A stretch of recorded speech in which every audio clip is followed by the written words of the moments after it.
Porsche Boxster s'offre un restylage, c'est même plus que ça puisqu'il reçoit une nouvelle appellation 718 Boxster. Il faut dire que les changements sont plus importants qu'il n'y paraît. D'abord côté style puisque le nouveau modèle ne reprend que les capots avant et arrière, la capote et la baie de pare-brise du précédent Boxster. Tout le reste est nouveau, les boucliers avant et arrière, les optiques et les flancs plus creusés afin de mieux abreuver des prises d'air agrandies. Dans l'habitacle, les retouches sont subtiles, on remarquera surtout le nouveau volant avec un bouton permettant de choisir le mode de conduite ainsi que les bus d'aération au contour redessiné. Quant au système d'infodivertissement PCM, il est bien plus intuitif qu'auparavant. Mais le plus gros changement a lieu sous le capot. Exit le flat 6 atmosphérique, place à un flat 4 de 2,5 litres doté d'un turbo à géométrie variable. Du coup, la puissance passe de 315 à 350 chevaux et le couple augmente de 60 Nm. Bon, on va pas se mentir, hein. La vraie question qui nous taraude tous, c'est est-ce que ce nouveau Boxster avec son 4 cylindres turbo est aussi sympa que l'ancien avec son merveilleux flat 6 ? Eh bien, il n'y a qu'une seule solution pour le vérifier, c'est d'aller l'essayer. Et ça tombe bien, on est en Corse, on a quelques-unes des plus belles routes de France à notre disposition. Alors c'est parti.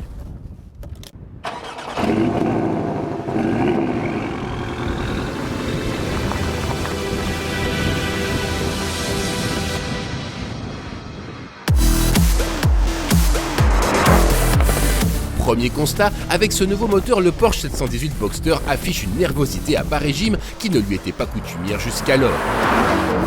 Le 718 Boxster S n'a pas peur de repartir à 1000 tours minute sur les rapports supérieurs avec un bon coup de pied aux fesses dès 2000 tours minute.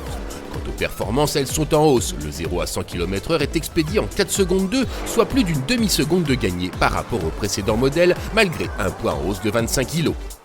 De son côté, la boîte PDK, elle reste toujours aussi rapide, douce et efficace. Et en plus, maintenant, la nouveauté, c'est qu'elle va dans le bon sens. C'est-à-dire qu'on pousse pour rétrograder et on tire vers soi pour monter les rapports. Comme en compétition, c'est plus logique. Et ce ne sont pas les pétarades artificielles générées au lever de pied en mode sport qui compenseront. En clair, les exigences de Bruxelles n'ont pas que du bon. Ça, côté performance, rien à dire. Ce 2,5 litres turbo, il a vraiment du punch. En plus, il est très souple à bas régime. Par contre, là où le bas blesse, c'est qu'il manque vraiment de caractère, sonore notamment.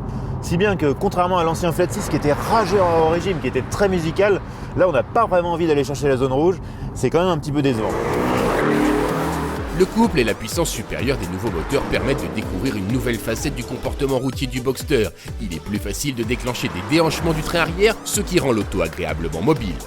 Et c'est vrai que côté châssis, le Boxster, il reste formidable, vraiment formidable. Parce qu'il est à la fois très efficace, on passe fort en virage, et en même temps très précis, très agile. On sent la voiture qui vit, qui se place en fonction des impulsions qu'on lui donne. C'est hyper précis, vraiment un des meilleurs châssis du monde. Malheureusement, si le nombre de cylindres est en baisse, les prix augmentent. Le 718 Boxster S s'affiche ainsi presque 4000 € plus cher que le modèle qu'il remplace. Une hausse heureusement compensée par un équipement légèrement enrichi et surtout un malus écologique diminué.